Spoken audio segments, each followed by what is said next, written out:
그 다음은 학고스의 손자 우리아의 아들 무레못이 한 부분을 중수하여 엘리야십의 집 문에서부터 엘리야십의 집 모퉁이에 이르렀고, 그 다음은 평지에 사는 제사장들이 중수하였고, 그 다음은 베냐민과 핫습이 자기 집 맞은편 부분을 중수하였고, 그 다음은 하나냐의 손자 마아세야의 아들 아사랴가 자기 집에서 가까운 부분을 중수하였고, 그 다음은 헤나닷의 아들 빈누이가 한 부분을 중수하되 아사랴의 집에서부터 성구비를 지나 성모퉁이에 이르렀고, 우세의 아들 발랄은 성구비 맞은편과 왕의 윗궁에서 내민 망대 맞은편 곧 시위청에서 가까운 부분을 중수하였고, 그 다음은 바로스의 아들 부다야가 중수하였고, 그때의 느디님 사람은 오벨에 거주하여 동쪽 수문과 마주대한 곳에서부터 내민 망대까지 이르렀느니라.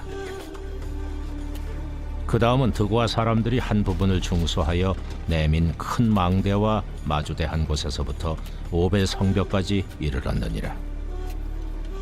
마문 위로부터는 제사장들이 각각 자기 집과 마주대한 부분을 중수하였고, 그 다음은 임멜의 아들 사독이 자기 집과 마주대한 부분을 중수하였고, 그 다음은 동문지기 스가냐의 아들 스마야가 중수하였고, 그 다음은 셀레마의 아들 하나냐와 살랍의 여섯째 아들 하눈이 한 부분을 중수하였고, 그 다음은 베레가의 아들 무슬람이 자기의 방과 마주대한 부분을 중수하였고, 그 다음은 금장색 말기야가 한밉갓 문과 마주대한 부분을 중수하여 느디님 사람과 상인들의 집에서부터 성모퉁이 성루에 이르렀고, 성모퉁이 성루에서 양문까지는 금장색과 상인들이 중수하였느니라. 오늘도 예배를 삼아하여 말씀을 삼아하여 이 자리에 나오신 우리 성도님들 환영하고 축복합니다. 지난 시간의 말씀을 통해서 하나님께서는 나와 마주대한 곳, 나에게 맡겨주신 한 부분을 성실하게 세워가는 한 사람 한 사람을 기뻐하고, 이와 같은 사람들이 모여 함께 일을 이루어가는 것을 기뻐하신다는 사실을 살펴보았습니다. 요즘이 겨울철인데 눈이 많이 올 때가 있습니다. 눈이 많이 와서 정말 온 세상이 이렇게 하얗게 되었다고 할지라도 사람들이 자기 집 앞부분에 눈을 쓸기 시작하면 금방 거리가 깨끗해지는 것을 우리는 볼 수가 있습니다. 마찬가지로 하나님께서는 자신에게 맡겨주신 일들을 힘써 감당하는 사람들을 통해서 4.5km나 되는 긴 성벽을 완성해 나가시는 것을 오늘 말씀에서도 확인을 해 나갈 수 있습니다. 오늘 본문에서는 계속해서 예루살렘에 무너진 성벽을 세워가는 사람들이 기록되어 있는데요. 어떤 사람들이 어떻게 하나님께서 맡겨주신 일들을 이루어가는지 살펴보도록 하겠습니다.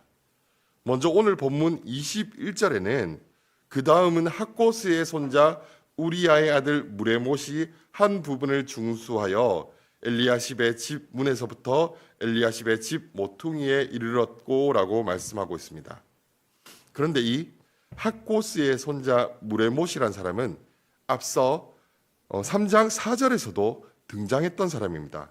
3장 4절의 앞부분에서 그 다음은 학고스의 손자 우리아의 아들 무레못이 중수하였고라고 말씀하고 있습니다. 마찬가지로 3장 5절을 보시면은 드고아 사람들이 나오고 있는데 이들 또한 27절에서 다시 등장하고 있는 것을 알 수 있습니다. 27절에서 그 다음은 드고아 사람들이 한 부분을 중수하여 내민 큰 망대와 마주대한 곳에서부터 오벨 성벽까지 이르렀느니라 라고 말씀하고 있습니다. 이 말씀들을 통해서 알 수 있는 사실은 이들은 자신들에게 맡겨진 일들을 다 하고 나서 다른 부분, 그러니까 다른 사람의 몫까지도 감당했다라는 사실을 알 수가 있는 것입니다.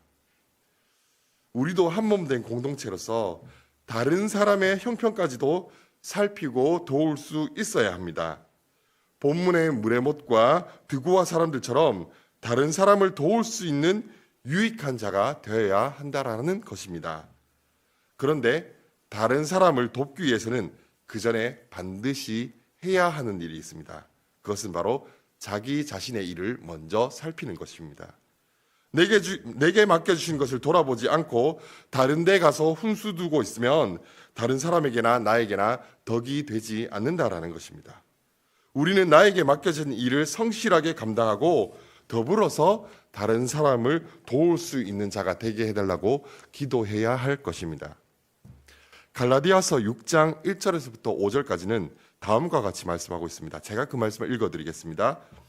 형제들아, 사람이 만일 무슨 범죄한 일이 드러나거든 신령한 너희는 온유한 심령으로 그러한 자를 바로잡고 너 자신을 살펴보아 너도 시험을 받을까 두려워하라. 너희가 짐을 서로 지라. 그리하여 그리스도의 법을 성취하라. 만일 누가 아무것도 되지 못하고 된 줄로 생각하면 스스로 속임이라. 각각 자기의 일을 살피라. 그리하면 자랑할 것이 자기에게는 있어도 남에게는 있지 아니하리니 각각 자기의 짐을 질 것이니라. 갈라디아서 6장 2절에서는 너희가 짐을 서로 지라고 말씀하시면서 4절에서는 각각 자기의 일을 살피라. 5절에서는 각각 자기의 짐을 질 것이라고 말씀하고 있습니다. 우리는 자기를 살피고 자신의 짐을 질 뿐만 아니라 다른 사람들을 살피고 그들의 짐을 함께 져야 한다라는 것입니다. 그런데 이것은 기도할 때도 마찬가지입니다. 어떤 사람들은 기도를 할 때 기도 제목이 자신과 혹은 자신과 가까운 가족들을 위해서만 기도하는 경우가 있습니다. 또 어떤 사람들은 다른 사람들을 위해서는 한참을 기도하면서 자신이나 자신의 가족들을 위해서는 기도하지 않는 경우가 있습니다. 이 두 경우 다 올바른 기도의 모습은 아닙니다. 마태복음 5장 47절을 보면 이런 말씀이 있습니다. 또 너희가 너희 형제에게만 무난하면 남보다 더하는 것이 무엇이냐? 이방인들도 이같이 아니하느냐? 정말 자신과 자신의 형제, 가족들만 돌보는 것은 이방인과 같은 자들이다라고 말씀하고 있는 것입니다. 자, 그렇다면 나와 내 가족이 아닌 다른 사람들을 위해서 더 많이 기도해야 하지 않겠습니까? 그런데 디모데전서 5장 8절에서는 또 이렇게 말씀하고 있습니다. 누구든지 자기 친족, 특히 자기 가족들을 돌보지 아니하면 믿음을 배반한 자요 불신자보다 더 악한 자니라. 아까 자신과 가족만을 위하는 사람은 이방인과 같다라고 이야기했는데 자기 친족, 자기 가족을 돌보지 않는 사람은 어떤 자라고 말씀하고 있습니까? 믿음을 배반한 자요 불신자보다 더 악한 자라고 말씀하고 있는 것입니다. 저와 성도님들이 기도할 때 자기 자신을 위해서도 기도해야 하고 가족을 위해서도 기도해야 하고 교회와 공동체, 민족과 나라와 열방을 위해서도 기도해야 된다라는 사실을 우리는 알 수 있습니다. 그런데 이렇게 치면 너무 기도할 것이 많다는 생각도 드는 것이 사실입니다. 먹고 살기도 바쁜데 그 기도를 언제 다 하겠습니까? 그래서 예수님께서는 이렇게 기도하셨습니다. 마가복음 1장 35절에서 이렇게 말씀하고 있습니다. 새벽 아직도 밝기 전에 예수께서 일어나 나가 한적한 곳으로 가서 거기서 기도하시더니 이 새벽 예배의 자리가 저와 성도님들에게 허락하신 복된 기도의 자리라는 것입니다. 때로는 누군가를 돕는다는 것이 너무 내가 오지랖이 넓은 게 아닌가라는 생각이 들 때도 있습니다.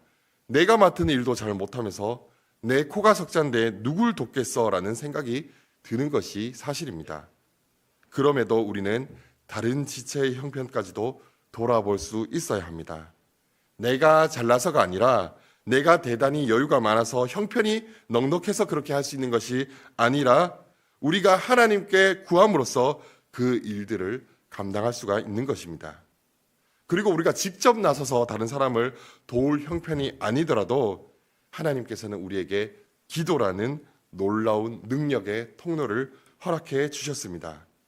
야고보서 5장 16절에서는 이렇게 말씀하고 있습니다.